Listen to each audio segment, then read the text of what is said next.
하나님 말씀 신약성경 베드로전서 1장 3절부터 9절까지 봉독하겠습니다. 베드로전서 1장 3절입니다. 우리 주 예수 그리스도의 하나님 아버지께 찬양을 드립시다. 하나님께서는 그 크신 자비로 우리를 새로 태어나게 하셨습니다. 그리하여 그는 죽은 사람들 가운데에서 예수 그리스도가 부활하심으로 말미암아 우리로 하여금 산 소망을 갖게 해 주셨으며 썩지 않고 더러워지지 않고 낡아 없어지지 않는 유산을 물려받게 하셨습니다. 이 유산은 여러분을 위하여 하늘에 간직되어 있습니다. 하나님께서는 여러분의 믿음을 보시고 그의 능력으로 여러분을 보호해 주시며 마지막 때에 나타나기로 되어 있는 구원을 얻게 해 주십니다. 그러므로 여러분이 지금 잠시 동안 여러 가지 시련 속에서 어쩔 수 없이 슬픔을 당하게 되었다 하더라도 기뻐하십시오. 하나님께서는 여러분의 믿음을 단련하셔서 단련하지만 결국 없어지고 마는 금보다 더 귀한 것이 되게 하시며 예수 그리스도께서 나타나실 때에 여러분에게 칭찬과 영광과 존귀를 얻게 해 주십니다. 여러분은 그리스도를 본 일이 없으면서도 사랑하며 지금 그를 보지 못하면서도 믿으며 말로 다 표현할 수 없는 즐거움과 영광을 누리면서 기뻐하고 있습니다. 여러분은 믿음의 목표, 곧 여러분의 영혼의 구원을 받고 있는 것입니다. 아멘. 거룩한 주일 주 앞에 나와 예배하시는 여러분 모두에게 하나님의 크신 은혜가 함께 하시기를 축원합니다. 지난주 부활주일이었고 오늘 부활절 두 번째 주일을 맞이하고 있습니다.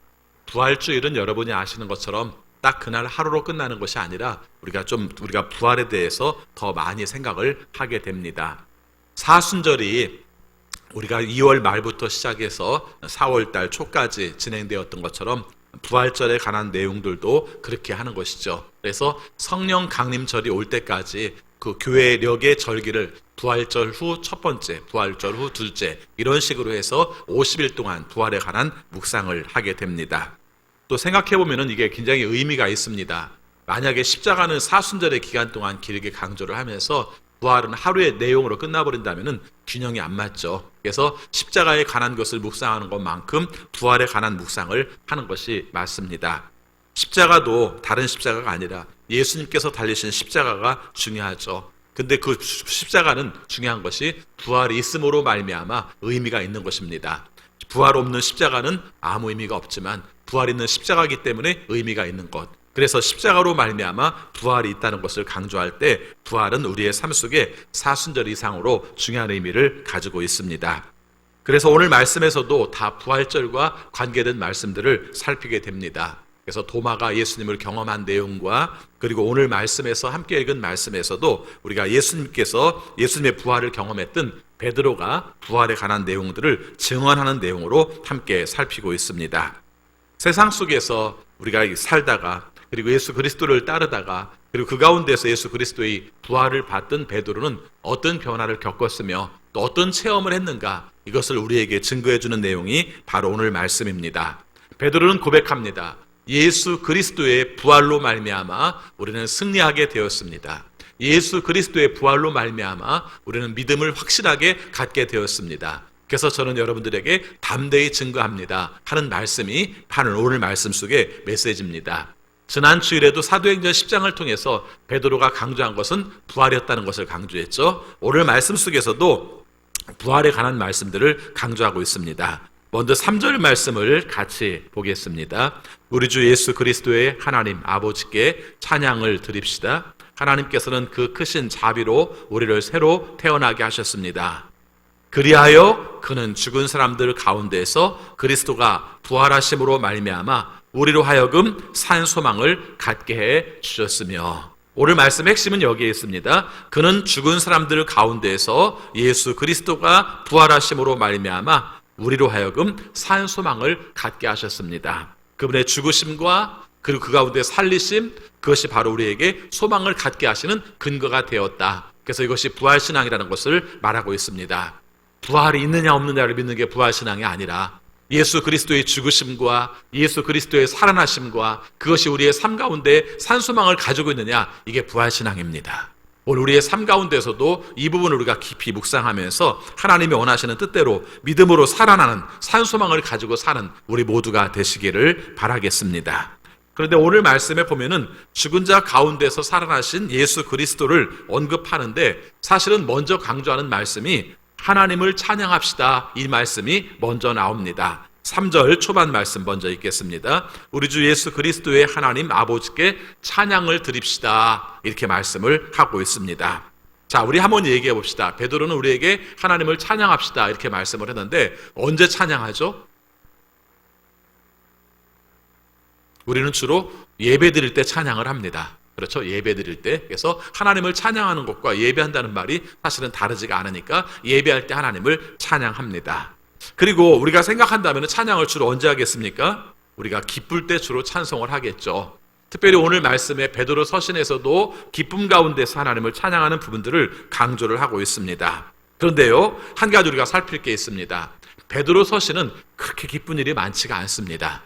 우리가 이런 숫자적인 비교가 이상할지 모르겠습니다만은 베드로 전서에는 기쁨이라는 단어는 3번밖에 안 나옵니다. 오늘 함께 읽은 말씀 중에 6절, 8절, 그리고 2장 5절, 여기에 기쁨이라는 단어가 3번 나옵니다. 그런데 비해서 베드로전서 하나에서 고난이라는 단어는 15번 나옵니다. 무슨 말인지 알겠죠? 일반적인 베드로전서의 상황 자체가 그렇게 기쁠 만한 상황이 아니라 고난 가운데 서 있는 상황이라는 것을 숫자적으로 대비해서 말씀을 드리는 것입니다. 그래서 오늘 강조할 때도 여기서 말하는 베드로전서에서 찬양합시다라는 것은 기쁜 일이 많으니까 우리 기쁜 일을 좀 감추지 말고 하나님께 찬양합시다, 이런 뜻보다는 즐거움 가운데 아니지만 고난 가운데 살지만 고난 가운데에서 하나님을 찬양합시다라는 말을 하고 있는 것입니다. 왜 그런가 하는 것을 우리가 잠깐 살펴보려고 합니다. 여러분이 아시는 것처럼 베드로전서가 쓰여진 시기를 베드로가 죽기 거의 직전쯤 쓰여졌을 것으로 그렇게 보고 있습니다. 그 당시 상황이 우리가 일반적으로 말하는 네로라는 황제가 다스리고 있었고, 그 당시에 네로로 말미암아 기독교의 핍박이 굉장히 심한 때였다는 것을 우리가 알고 있습니다. 그러다 보니까 그 당시 상황들이 베드로도 마찬가지고 다른 사람들도 고난 가운데 살 수밖에 없었던 것입니다.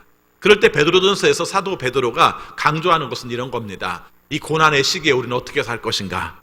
이게 목적이에요. 그렇죠? 이 고난의 시기에 우리는 어떻게 살 것인가? 특별히 그리스도인이라고 말하는 우리는 어떻게 살아야 될 것인가 하는 것이 바로 베드로전서를 기록한 목적으로 말씀을 하고 있는 것입니다. 몇 가지만 언급을 해봅시다. 예를 들면 이런 식입니다. 우리가 적대적인 세상에 살아요. 그 당시 사람들이 다 우리가 예수 믿는 사람들에 대해서 좋지 않게 여기면서 살고 있습니다. 그랬을 때 그리스도인들은 그런 생각을 하는 것이죠. 그리스도인들이 적대적인 세상 속에서 어떻게 윤리적으로 책 잡히지 않게 행동을 할 것인가? 그들과 충돌하는 건 되게 많을 수밖에 없잖아요. 충돌하는 게 많지만 그 가운데서도 우리가 책 잡히지 않는 윤리적인 삶을 어떻게 살 것인가, 이런 얘기를 하고 있고요. 또 한 가지는 세상 사람들보다 더 바른 삶을 살아서 그들이 우리를 비방했다가 아무 말도 못하게 우리는 만들어줘야 된다, 이런 얘기를 하는 겁니다. 또 이런 얘기를 합니다. 우리가 자유가 있다고 해서 특별히 교회 안에서 계층이라든가 남녀라든가 이런 것들이 차별이 없어졌다고 해서 우리가 함부로 살지 말고 그 자유 남용하지 말고 서로 사람들을 공경하고 형제를 사랑하고 그리고 정상적인 통치 행위를 한다면 왕과 그 다음에 총독들, 지방의 관료들에게 순종하며 살자, 이런 얘기들이 바로 베드로 서신에서 강조를 하고 있는 것입니다. 그래서 그렇게 결론은 이런 겁니다. 사람들이 그리스도의 행실을 보고 하나님께 영광을 돌리도록 하라 하는 말이죠. 이게 그런 뜻이에요. 그래서 우리가 하는 일이 어긋남이 없어서, 우리가 하는 일이 모범적이어서, 우리가 하는 일이 질서 있어서, 우리가 하는 일이 국가와의 관계 속에서 온전한 관계를 맺음으로 말미암아 그 사람들은 그리스도인들인데 우리가 생각한 것과 다르게 행실이 참 바르구나, 그래서 그 소리를 들은 것이 바로 하나님께 영광이 되는 것이다, 이렇게 설명을 하고 있는 겁니다. 꼭 지금 얘기 같지 않습니까? 우리가 살고 있는 지금의 현실과도 마찬가지죠. 기독교인이라는 말 자체를 좀 거부하고 받아들이지 않고 뭔가 다른 시각으로 바라보려고 할 때 가장 중요한 것은 우선적으로 저항할 때도 있어요. 그러나 일반적일 때는 어떻게 합니까? 그 세상 속에서 어떻게 우리가 살아야 될 것인가, 우호적이지 않고 적대적이지 않은 그런 가운데서 어떻게 살아야 될 것인가, 이것이 베드로 서신에서 강조한 그런 내용입니다. 자, 그런 가운데서 하나님을 찬송하자고 말씀을 드린 겁니다. 그런 고난의 때에 찬송하자고 말씀을 드린 겁니다. 그러면은 여기서 찬송할 이유를 뭐라고 말하는가? 그 말씀이 바로 예수 그리스도의 죽으심과 부활에 대해서 말씀을 하고 있는 겁니다. 우리 3절 말씀을 다시 보겠습니다. 우리 주 예수 그리스도의 하나님 아버지께 찬양을 드립시다. 하나님께서는 그 크신 자비로 우리를 새로 태어나게 하셨습니다. 그리하여 그는 죽은 사람들 가운데서 예수 그리스도가 부활하심으로 말미암아 우리로 하여금 산 소망을 갖게 해 주셨으며, 강조하는 것이죠. 한마디로 말하면 예수 그리스도를 죽음 가운데서 살리심으로 말미암아 우리들에게 산 소망을 갖게 하신 그 하나님을 찬송합시다. 이게 바로 오늘 말씀 속에서 강조하고 있는 내용인 것입니다. 그 다음에 또 한 가지 강조하는 게 있습니다. 그분의 부활로 말미암아, 예수님의 부활로 말미암아 우리는 새롭게 태어났어요. 그렇게 말해요. 그렇죠? 두 번째 문장에 나오죠. 하나님께서는 그 크신 자비로 우리를 새로 태어나게 하셨습니다. 이렇게 말씀을 하고 있는 것입니다. 자, 그러면은 결국 얘기가 그렇게 됩니다. 주님의 죽으심과 그로 말미암아 다시 살아나심이 결국은 우리의 삶을 새롭게 태어나게 했습니다. 우리가 새로운 삶을 살게 하였습니다라는 말을 하고 있는 겁니다. 새롭게 태어났다는 말은 기독교적인 전문 용어로는 거듭남이라는 말과 같은 말입니다. 그렇게 생각해 본다면은 결국 예수 그리스도로 말미암아 우리는 하나님의 자녀로 새로 태어났습니다. 어떻게 해요? 그분의 죽으심과 부활을 통해서 살아난 것입니다. 그리스도 안에서 그리스도와 함께 죽고 또 예수 그리스도로 말미암아 함께 우리가 살아나고, 그래서 하나님의 자녀가 되고 그로 말미암아 우리가 새롭게 태어난 사람이 되었다는 것을 알고 사십시오. 이렇게 말씀하고 있습니다. 간단한 말씀 같습니다만은 이게 기독교의 전체예요. 그렇죠? 예수 그리스도가 우리를 위해서 죽으셨습니다. 우리의 모든 죄가를 다 지불하셨습니다. 그로 말미암아 하나님께서 그분을 살리셨습니다. 예수 그리스도를 살리심으로 말미암아 우리들에게 새 생명을 주셨습니다. 그래서 우리는 하나님의 자녀가 되었고 예수 그리스도와 동행하는 삶을 삽니다. 이게 바로 우리의 신앙의 교리고, 그리고 이것이 부활신앙이라고 말할 수 있는 내용이라는 것을 알 수 있습니다. 오늘 말씀에서 보니까 우리에게 산 소망이 생겼다고 말을 합니다. 여러분은 살면서 뭐가 희망입니까? 한번 이걸 우리가 한번 질문해 봅시다. 소망이라는 말과 희망이라는 말이 같은 말이죠. 예. 지금 우리가 일반적으로 세상에서는 소망이라는 말을 잘 안 씁니다만은 지금 쓰는 현대어로 바꾸면 그냥 희망이에요. 우리의 삶 가운데 희망은 무엇입니까? 어디에 가치를 걸고 어떤 목표를 가지며 그것을 이룰 것에 대한 기대가 있느냐 하는 것이죠. 여기서 우리가 성경에서 말하는 소망의 부분들은 철저하게 생명에 있습니다. 영혼에 있어요. 그래서 오늘 우리의 삶 가운데 어떤 힘겨운 고난을 겪는다 할지라도 하나님께서 우리를 구원해 주셨고 하나님이 구원해 주신 생명으로 살아가는 것, 이게 우리의 삶의 가치 속에서 가장 중요한 것이고, 결국은 하나님 앞에서 우리가 인정받는 신앙으로 사는 것, 이게 절대적인 소망이라는 것을 강조하고 있는 것입니다. 오늘 우리의 삶 가운데서 이런 소망을 갖게 될 때 새로운 변화가 생깁니다. 눈앞에 있는 가치에 연연하지 않아요. 비겁하지 않아요.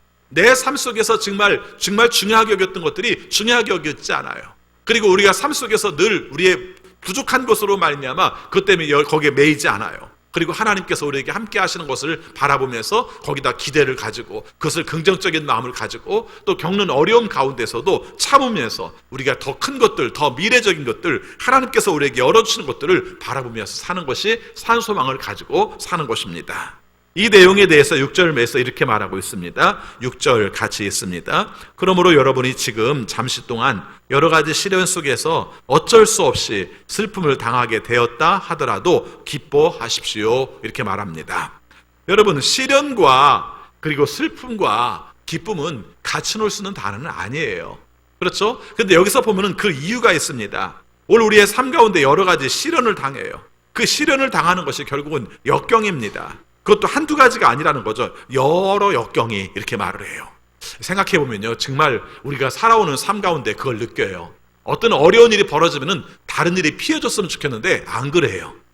그렇죠? 어려운 일이 있을 때 다른 어려움이 없었으면 좋겠는데, 이런 어려움 안 왔으면 좋겠는데 안 그래요. 어려움 가운데 또 다른 어려움이 와요. 그래서 우리의 삶 가운데서 어려움이 더 큰 어려움으로 우리에게 다가올 때가 많다는 것이죠. 엎친 데 덮친 격이라는 말이 맞죠? 그런데 그런 가운데에서 우리에게 강조하는 것이 있다면 산소망이 하나님 앞에서 어떤 것인가 말할 때 잠깐의 근심에 불과하다고 말씀을 하고 있습니다. 여러분, 오늘 말씀에서 이 부분을 한번 생각해 보시기 바랍니다. 뒤에도 한번 언급이 되겠습니다만은 고난이 잠깐인가요?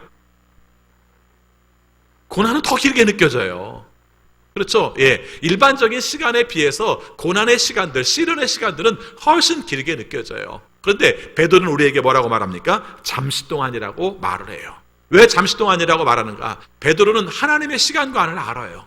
그래서 하나님과의 관계 속에서 우리의 삶의 영원을 생각한다면 지금 겪는 문제는 잠시의 문제라고 보는 것이죠. 그렇죠. 뭐 100년 살 것인가 이렇게 생각하는 부분이 아니라 영원히 차원 속에서 겪을 시련의 문제들은 잠시 동안이다 이렇게 말을 하는 거야. 여기서 잠시라는 말은 또 이런 의미도 있습니다. 결국은 끝난다는 겁니다. 우리에게 시련이 오지만 이 문제를 바라보는 시각 속에서 늘 잊지 말아야 되는 것은 그건 한 시즌입니다. 우리가 굉장히 춥다고 말하지만은 조금 지나면 우리가 따뜻해지는 계절이 오잖아요. 그 계절이 되면은 지난 고난의 문제들, 시련의 문제들은 그냥 지나간 겁니다. 끝이 있다는 것이죠. 여러분, 고난을 겪는 사람의 입장 속에서 제일 힘든 게 뭐냐면은 끝이 안 보이는 거예요. 이 고난이 언제 끝날 것인가? 이 가난이 언제 끝날 것인가? 이 통증이 언제 끝날 것인가? 이게 우리를 굉장히 힘들게 하는데 베드로는 힘든 것인 줄 알면서도 그런 소망을 말하고 있습니다. 이것은 잠시 겪는 고난입니다. 결국은 지나가는 문제입니다. 그렇기 때문에 우리는 이 문제들을 겪으면서도 기쁨으로 감당을 하시기 바랍니다. 결국 무슨 문제입니까? 믿음의 문제라는 것입니다. 현재 겪고 있는 고난의 문제들을 바라보면서 고난 자체를 묵상하고 고난이 주는 우리에게 의미를 생각하지 못하면 결과적으로는 감당하지 못하지만 고난은 결국 끝날 수밖에 없는 것이고 하나님께서 이것을 통해서 우리의 삶 속에서 함께 하시는 의미가 있다는 것을 믿는다면 그건 믿음으로 말미암아 감당하고 살아간다는 그런 내용입니다. 여러분, 그러면 앞에 있는 내용들과 어떻게 연결이 됩니까? 이게 부활신앙이에요. 죽었다가도 살아나잖아. 그렇죠? 죽었다가도 살아나잖아. 우리의 시련의 문제도 결과적으로는 하나님께서 함께 하심으로 말미암아 소망의 차원으로 갈 수 있어. 이게 부활신앙이라는 거죠.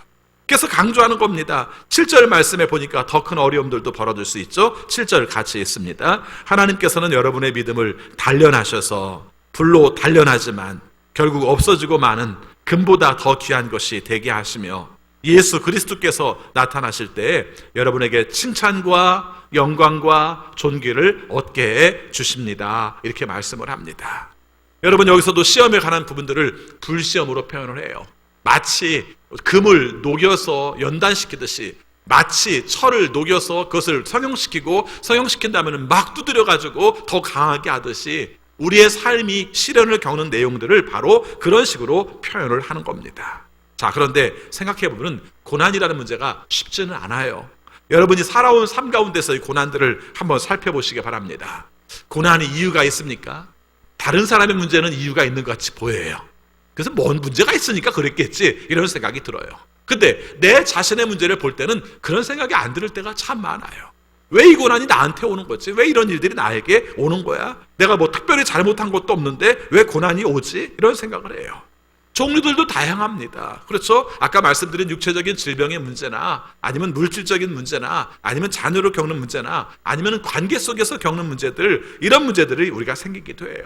또 어떤 경우는 선한 일을 하다가 그것이 오히려 우리의 삶 가운데 올무가 되어서 힘들게 되기도 해요. 또 우리가 생각지 못한 문제로 말미암아 내가 휘말림으로 말미암아 고난을 겪어야 되기도 해요. 이런 일을 겪을 때 우리가 생각하는 것 중에 하나가 이게 무슨 이유지? 뭐 때문에 그렇지? 왜 내가 이런 것들을 겪어야 돼? 이런 문제들을 우리가 경험하게 되는 것이죠. 고난의 특징입니다. 자, 그런데 그런 가운데서 우리가 생각할 수 있는 문제 중에 하나가 뭐냐면 여기서 우리가 마땅하게 대답도 없다는 것이죠. 그렇죠. 가끔 예를 들어서 여러분의 삶 속에 벌어진 일을 가지고 목사님 제가 왜 이런 고난을 겪어야 되죠? 라고 말할 때 저도 할 말이 별로 없습니다. 그렇죠. 제가 다 알 수 있는 것도 아니고 일단은 여러분의 속사정을 제가 다 모르는 부분이 있었고 또 한 가지는 하나님의 의도 속에서 당장 뭔가를 딱 아는 관계 속에서 이루어지는 것이 아니라 시간이 지난 다음에 깨달을 수 있는 부분이 많아서 뭐라고 말하지 못하는 부분이 많습니다. 또 한 가지는 우리가 고난이라는 게 참 특이해서 같이 당하면 고난으로 안 느껴져요. 그렇죠? 같이 당하면 고난으로 안 느껴지는데 문제는 나만 혼자 당한다고 생각을 하는 것이죠. 다른 사람들은 다 멀쩡한데 왜 나만 이런 고난을 겪어야 돼? 이런 생각을 하는 것이죠. 많은 사람들이 의외로 우리가 자기가 암에 걸렸을 때 왜 나한테 그러시죠? 이런 얘기를 많이 해요. 그렇죠? 그건 무슨 얘기예요? 다른 사람을 걸리게 한다는 겁니까? 그런 건 안 했지 모르지만 내 마음속에 생각하는 건 왜 하필 나야? 이런 생각을 하는 거죠. 뭐 암만 그런 게 아니라 다른 문제들도 우리의 삶 속에서 말할 때 그런 식으로 표현을 하는 문제가 많이 있습니다. 과거에 모든 사람들이 가난할 때는 가난이 문제가 안 됐어요. 크게 다 가난하니까 별로 그렇게 와닿지가 않았습니다. 근데 지금은 어떻습니까? 뭔가 가지고 있는 것 같으면서도 수십 배, 수백 배, 수천 배의 우리가 사람들이 더 부유함을 살게 되니까 그 삶 가운데서 부익부, 빈익빈 때문에 우리의 가난의 문제가 더 크게 느껴지는 그런 경험들을 하게 되는 것이죠. 주식하는 분들이 이런 얘기를 합니다. 어떤 때는요, 주식을 하다가 10% 손해봐도 기쁠 때가 있대요. 언제인 줄 아십니까? 다른 사람들이 20%, 30%, 40% 손해볼 때 이때는 10% 손해봐도 기쁘답니다. 그런데 재밌는 것은 어떤 때는 10% 이익을 봐도 기분이 안 좋을 때가 있답니다. 수익을 봐도 10% 수익을 봐도 그게 뭐냐면은 어떤 사람들이 40%, 50%, 60% 수익을 보면은 안 좋다고 그렇게 표현합니다. IMF에서 그 국가별로 금년도의 경제 성장률을 얘기를 했어요. 그렇죠? 그래서 코로나19로 말미암아 경제 성장이 굉장히 침체될 것이라는 걸 표현하기 위해서 성장을 얘기를 한 겁니다. 우리나라를 표현할 때 경제 성장률 마이너스 1.9% 이렇게 얘기를 한 거예요. 1.2% 이렇게 얘기를 한 겁니다. 기뻐해요, 기뻐해. 마이너스 1.2%가 뭐가 기뻐할 일입니까? 다른 나라들이 선진국이라고 말한 나라들이 보통 5%, 6% 이 정도로 마이너스로 되고 있기 때문에 우리가 1.2% 정도면 우리는 괜찮은 거야. 이렇게 말한 겁니다. 이게 사람이에요. 고난을 겪으면서도 다른 사람에 비해서 덜하면 우리가 덜하구나 이러고 있는 게 사람이라는 것입니다. 또 한 가지 우리가 생각할 수 있는 것이 고난이라는 것이 굉장히 개인적이에요. 그렇죠? 굉장히 주관적입니다. 그래서 누가 그런 걸 얘기할 때 그런 말하죠. 그런 건 고난 축에도 안 끼워. 이렇게 얘기한다고 고난 축에도 안 끼는 겁니까? 그렇지가 않다는 거죠. 자기가 힘들면 굉장히 힘들어요. 그래서 아무리 다른 사람들이 괜찮다고 말을 해도 내가 괴로우면 그것은 고난의 문제로 다가온다는 것이죠. 그래서 오늘 우리의 삶 속에 겪는 모든 문제 가운데서 이 고난의 문제를 바라볼 때마다 참 묘한 건 굉장히 상대적이기도 하고 또 어떤 면에서 말하면 굉장히 개인적이고 주관적이기도 한 것이 바로 고난이라는 것을 말하고 있는 것입니다. 고난이 힘든 이유 중에 하나가 뭐라고 그랬습니까? 쉽게 끝나지 않는다는 것입니다. 아까 우리가 잠시 동안이라고 말하지만 겪는 사람들이 이거 잠시네? 이런 경험이 있습니까? 그렇지 않죠. 지나고 나서 생각하니까 우리의 삶의 영혼에 비한다면 우리가 겪는 고난의 시간은 잠시였어라고 말하는 것이지 고난의 시간 속에서는 그렇게 끝나지 않는다는 것입니다. 또 우리는 이렇게 생각합니다. 해결 방법이 있는가? 우리 쉽게 말하죠. 기도하면 됩니다. 이렇게 말합니다. 근데 여러분 생각해보면은 우리가 한참 지나간 다음에 기도함 가운데서 이루어진 것을 경험하긴 하지만 기도하고 눈 떠보니까 딱 됐습니까? 그렇지가 않다는 거죠. 그래서 오늘 우리의 삶 가운데서 힘든 걸 경험합니다. 또 누구한테 가서 기도받아봐 그럼 될 거야? 아니에요. 그것도 방법이 아니라는 겁니다. 결과적으로 성경에서 말하는 내용들이 어떤 것일까? 기도를 하는 것도 기도를 받는 것도 우리가 드물게 없지는 않지만 즉각적으로 이루어지는 것이 없지는 않지만 굉장히 많은 경우는 몸으로 겪어야 되는 경우가 의외로 많다는 것입니다. 우리가 쫓아버릴 수 있는 것이 아니라 그것을 다스려야 되고 결과적으로 하나님께서 원하시는 뜻을 따라서 그분을 믿는 믿음으로만 감당한다는 것을 말하고 있습니다. 그래서 3절의 찬송이 필요하다는 겁니다. 오늘 말씀에서 강조하는 것이죠. 여러분 그럴 때 찬송하십시오. 하나님을 찬송하십시오. 예수 그리스도를 죽음 가운데서 살리심으로 말미암아 우리를 구원하신 그 하나님을 찬송하십시오. 가장 힘든 고난의 시험 속에서도 늘 잊지 마십시오. 하나님은 당신을 구원하시기 위해서 예수 그리스도를 보내시고 예수 그리스도를 살리셨습니다. 당신을 거듭나게 하신 이유도 바로 당신이 겪는 고난 가운데서 하나님을 찬송하기 위해서 그러셨습니다. 이렇게 말하는 것입니다. 그럼 얘기는 달라져요. 뭘 기뻐할 만한 일이 있어야 찬송하죠. 우리의 삶 속에 뭔가 즐거운 일이 있어야 찬송하죠. 이렇게 말할지 모르지만 아니라는 거죠. 여러분이 지금 겪는 고난이 큽니까? 고난으로 말미암아 어찌할 바를 알지 못합니까? 방향을 찾지 못하겠습니까? 찬송하세요. 하나님을 찬송하세요. 자비하신 하나님을 찬송하고 죽음 가운데서 예수 그리스도를 살리신 하나님을 찬양하고 그로 말미암아 여러분을 새롭게 태어나게 하신 하나님을 찬양하십시오. 이것이 바로 오늘 말씀 속에서 강조하는 내용인 것입니다. 매년 해마다 부활절이 되면 예수를 믿는 사람이든 안 믿는 사람이든 예수님께서 살아나셨는가 안 살아나셨는가 역사적 사실에 대해서 얘기하는 사람들이 참 많습니다. 설명해 주면 알아요. 그렇죠? 역사적 사실을 과학적으로 증명할 수 있어요. 없어요. 그러니까 끊임없이 논쟁은 벌어지고 있는 거예요. 근데 한 가지 분명한 것은 그것으로서 답이 될 수가 없다는 것입니다. 예수님이 영으로 부활했는가, 몸으로 부활했는가, 마음의 부활인가, 생각의 부활인가, 이거 아무리 얘기해도 소용이 없다는 것입니다. 중요한 것은 부활의 증인들이 증언한 이 사도들의 증언을 우리가 믿느냐 믿지 않느냐, 이거 외에는 답이 없다는 것입니다. 신앙의 차원은 그래요. 우리가 무조건 믿으라는 말이 아니라 우리의 삶 속에 예수 그리스도께서 우리를 살리시기 위해서 죽으시고 그를 말미암아 부활했다는 것을 우리가 믿으면은 결과적으로 우리가 나타나는 삶은 뭐냐면은 그걸 아는 우리는 어떻게 살 것인가, 그렇게 가는 거죠. 나를 위해서 죽으신 예수님을 위하여, 나를 위해서 살아나신 예수님을 위하여 나는 어떻게 살 것인가, 아니 그분이 내 삶 가운데서 살게 하신 그 내용은 무엇인가, 이것을 바라보는 것이 부활의 신앙에 관한 것을 말하고 있는 것입니다. 이 부분에 대해서 베드로는 이렇게 말하고 있습니다. 4절 말씀, 5절 말씀 같이 읽습니다. 썩지 않고 더러워지지 않고 나이가 없어지지 않는 유산을 물려받게 하셨습니다. 이 유산은 여러분을 위하여 하늘에 간직되어 있습니다. 하나님께서는 여러분의 믿음을 보시고 그의 능력으로 여러분을 보호해 주시며 마지막 때에 나타나기로 되어 있는 구원을 얻게 해 주십니다. 자, 오늘 말씀에서 강조하는 게 몇 가지가 있습니다. 세상의 것은 어떻게 된다는 것입니까? 아까 우리가 예수님의 죽으심과 부활하심을 믿는 우리들, 그래서 산소망을 가진 우리들을 말하면서 대비시키는 내용 중에 하나가 이 세상의 모습이라는 것입니다. 이 세상의 모습에 대해서 말합니다. 4절 말씀 보니까 썩습니다. 그 다음에 더러워집니다. 그리고 낡아집니다. 이게 세상의 모습이에요. 그런데 하나님의 유산은 어떤 것입니까? 썩지 않습니다. 더러워지지 않습니다. 낡아 없어지지 않습니다. 이렇게 말씀을 하고 있는 거예요. 하나님께서 우리가 예수 그리스도를 부활하심으로 말미암아 우리를 어떤 존재로 만들어 주셨는가? 한마디로 말하면 썩지 않는 존재, 더러워지지 않는 존재, 낡아지지 않는 존재로 우리가 그것을 이어받을 수 있는 상속의 권리를 우리에게 주셨다고 말씀하고 있습니다. 여러분, 우리의 삶의 내용 속에서, 우리의 신앙의 내용 속에서 현실의 땅을 딛고 살지만 현실만을 바라보면 안 되는 이유가 여기에 있는 거예요. 그렇죠. 현실에서 뭔가를 많이 얻고 뭔가를 더 부피를 많이 가지는 그 내용에 바라보고 있으면은 결국 거기에 우리가 침몰될 수밖에 없는 요소를 가지고 있지만, 예수 그리스도께서 원하시는 가치를 바라볼 때 하나님께서 우리를 지켜주시는 능력을 가질 때 그것을 오히려 감당하면서 이기면서 살아갈 수 있는 이유를 말해주고 있습니다. 5절 말씀을 보면은 하나님께서 우리를 보호해 준다는 말씀을 합니다. 5절 있습니다. 하나님께서는 여러분의 믿음을 보시고 그의 능력으로 여러분을 보호해 주시며 마지막 때에 나타나기로 되어 있는 구원을 얻게 해 주십니다. 이렇게 말을 해요. 여러분이 보호한다는 말이 어떤 의미냐면은 지켜준다는 말입니다. 파수꾼이, 보초가 우리를 지켜주는 것처럼 지켜준다고 말하는 그런 의미로서 보호한다는 말을 하고 있는 것입니다. 그러니까 오늘 우리의 삶 가운데서 그것도 지금도 현재도 계속해서 지켜주고 계신 것을 말하고 있는 것입니다. 오늘 우리의 삶의 가치가 예수 그리스도로 말미암아 새롭게 태어났으면 하나님께서 우리를 자녀로 책임져 주셨고 자녀로 책임져 주심으로 말미암아 우리의 삶을 하나님께서 보장해 주신다는 말씀을 하고 있는 것입니다. 근데 중요한 단어가 있어요.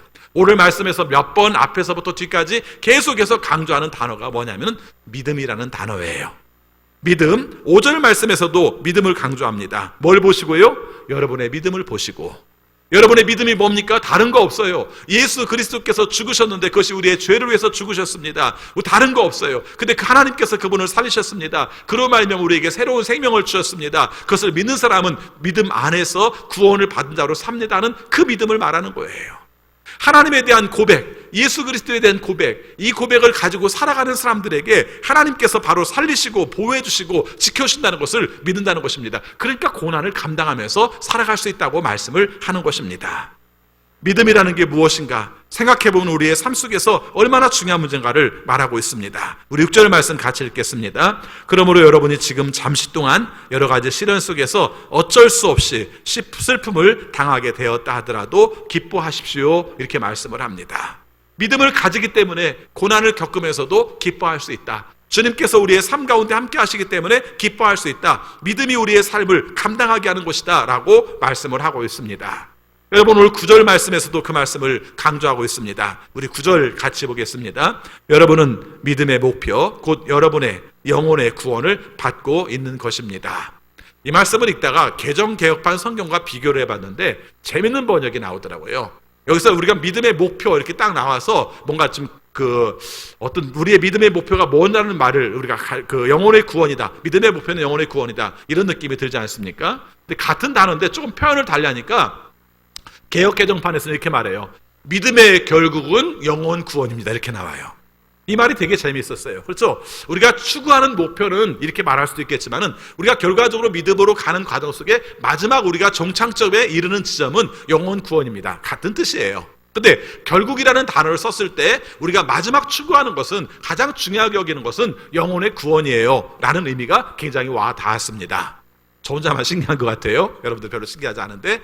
근데 제가 왜 이 말씀을 드린 이유가 결국 오늘 베드로 서신에서 강조하는 내용이 예수 그리스도께서 죽으시고 그로 말미암아 부활하시고 그래서 우리의 삶 가운데 자녀 삼으시고 하나님의 원하신 뜻 가운데 고난을 감당하게 하시고 이 모든 과정이 마지막은 뭡니까? 영혼 구원을 위한 과정입니다. 여러분들이 영혼이 구원받기 위해서 필요한 과정입니다. 지금 시련을 겪는 문제를 할지라도 영혼 구원의 과정 속에서 여러분의 믿음을 보시는 것이고 그 믿음으로 결과적으로는 감당하는 겁니다. 그 하나님을 믿음으로 견디게 되고 그 하나님을 믿음으로 하나님께서 돌봐주시고 우리의 견딤과 하나님의 돌보심이 함께 하심 가운데에서 우리가 결과적으로 이루는 것은 나에게 유익한 나의 영혼의 구원이 이루어지는 것이 신앙의 목적입니다 라고 말씀을 하는 것입니다. 부활은 내가 나중에 죽었다가 다시 살아나 이게 부활이 아니라 내가 부활은 예수 그리스도께서 내 안에 살아나심으로 말미암아 내가 이전에 살았던 삶들은 다 죽어버리고 주님께서 원하시는 삶으로 지금 내가 살아가는 삶이 부활이라는 것을 베드로는 이런 식으로 우리에게 말씀을 해주고 있는 것입니다. 그래서 믿음의 결국은 영혼 구원이라는 거예요. 뭐 그렇다고 해서 몸은 죽고 영혼만 구원받느냐 이게 아니라 우리 전체를 말하면서 믿음의 구원이 우리의 삶의 목적이 최종적인 목표는 우리가 구원을 이루는 것이라는 것을 말씀해주고 있습니다. 오늘 말씀을 한번 적용하며 오늘 말씀을 마치고자 합니다. 우리가 지금 살아가는 삶 가운데 우리가 정말 목표하는 것이 무엇인가 한번 살펴봅시다. 우리가 신앙생활을 하기 때문에 막연하게 우리는 알아요. 우리는 천국 가야 돼요. 그리고 살아가는 삶 가운데서는 예수 그리스도께서 원하시는 삶을 살아야 해요. 다 알아요. 근데 우리가 고난을 겪는 순간에도 또 우리가 목표를 정하지 못해서 맥없는 것 같은 그 순간 속에서도 이 과정을 통해서 이루시는 하나님의 뜻을 묵상하면서 하나님이 원하시는 방법들을 찾으면서 갈 수 있겠는가 하는 것이 우리에게 중요한 숙제인 것입니다. 여러분 어떤 때는요 시련만 문제가 아니라 시련이 없는 가운데에서 맥없이 있는 순간도 문제일 때가 있어요. 그렇죠? 내가 지금 뭐 하는 존재지? 내가 무슨 의미가 있나? 내가 어떤 가치가 있나? 내가 하는 것이 어떤 의미가 있나? 이런 걸 생각할 때도 있어요. 사실은 우리의 삶이 모든 것이 다 목표를 가지고 뭔가 성취해서 그것으로 말미암아 이름을 날리면서 좋은 것으로만 사는 건 아니잖아요. 내 삶 가운데도 가장 힘든 건 그래요. 아무것도 안 하는 것 같은 느낌도 힘들어요. 그렇죠? 아무것도 안 하는 것 같은 느낌. 근데 그 순간 속에서도 기다리게 하시고 아무것도 할 수 없게 하시는 그 삶 가운데서 역사하시는 하나님의 은혜도 사모하고 그때 우리가 하나님을 기다리면서 하나님이 원하시는 뜻의 시간들도 우리가 살필 필요가 있다는 것입니다. 사도신경에서도 그렇고 성경에 나온 내용 속에서도 재밌는 내용 중에 하나가 예수님께서 죽으셨는데 사흘 만에 부활하셨다는 말을 강조해요. 지나가서 생각하면 아무 말이 아닐 수도 있는 것처럼 보일지 모르지만 아니에요. 사흘 만에 살아나셨다. 우리가 더 이상 살아나기 힘든 시간 가운데 살아나셨다 이런 뜻도 있지만 하나는 뭐냐면은 죽으신 가운데 아무것도 안 한 시간이 있는 것이죠. 죽으심으로 말하면 아무것도 할 수 없는 시간도 있었던 것이죠. 그 가운데서 살아나신 예수 그리스도에 관한 말씀을 하고 있는 거예요. 오늘 우리의 삶도 그런 시간이 있어요. 죽었는데 죽음으로 말미암아 아무것도 못하는 시간도 있어요. 아무것도 못하는 그 시간 가운데서 하나님께서 함께 하시는 기다리는 것밖에 할 수 없는 시간 속에는 기다리는 것도 우리에게 필요한 거예요. 그것이 믿음이고 그것이 우리의 삶 가운데 드리는 찬송의 내용이라는 것을 말씀하고 있는 것입니다. 우리가 지금 현재 살아가는 삶의 문제들이 얼마나 더 어려워질지 또 얼마나 더 고통스러울지 아무도 모릅니다. 또 이것을 우리가 겪어내야 돼요. 살아내릴 수밖에 없어요. 이 삶 가운데서 우리가 놓치지 말아야 될 것은 하나님께서 우리를 통해서 이루시는 뜻이 무엇인가를 새김으로 믿음으로 그것을 감당하는 것이 우리에게 중요한 숙제라는 것을 잊지 말아야 될 것입니다. 현재의 삶 가운데서도 부활의 신앙으로 살아가시기 바랍니다. 고난받는 그 순간에도 부활의 신앙으로 살아가시기 바랍니다. 예수님께서 죽은 자 가운데 살아나셨다면 우리의 삶 가운데서도 이 고난 가운데 살아나실 뿐만 아니라 하나님이 보장하시는 삶을 살아 특별히 그 죽은 자 가운데서 살리신 분이 하나님이시라면 우리의 삶을 살리시는 분도 바로 하나님이시여 이 믿음을 가짐으로 믿음 안에서 형통하는 우리 모두가 되시기를 축원합니다. 기도하겠습니다. 주님 사랑합니다. 저희들을 사랑하셔서 구원하여 주시고 부활의 능력을 가지고 살게 하셨지만 때로 우리의 삶 가운데 어려운 일을 당하면 예수 그리스도의 고난도, 예수 그리스도의 부활도 잃어버리고 하나님이 원하시는 뜻을 잘 깨닫지 못한 채 살고 있을 때가 많음을 주 앞에 고백합니다. 주 앞에 간과하옵기는 우리가 많은 시련이 있다 할지라도, 많은 고난이 있다 할지라도 우리를 구원하신 하나님을 찬송하며 감당하며 나갈 수 있는 우리 모두가 되게 하여 주옵소서. 주님이 우리를 구원하신 것을 믿는 그 믿음이 우리를 살릴 것이고, 그것이 결과적으로는 하나님께서 원하시는 완성된 모습으로 변화되는 구원의 영혼의 구원으로 이루어질 것을 우리가 믿습니다. 이 믿음으로 형통한 우리 모두가 되게 하여 주옵소서. 코로나19 상황으로 말미암아 앞을 내다볼 수 없는 현실을 우리가 경험하며 살고 있습니다. 감염되지 않은 것 감사하지만 우리의 삶 속에 겪어내다 갈 문제들은 많이 어렵습니다.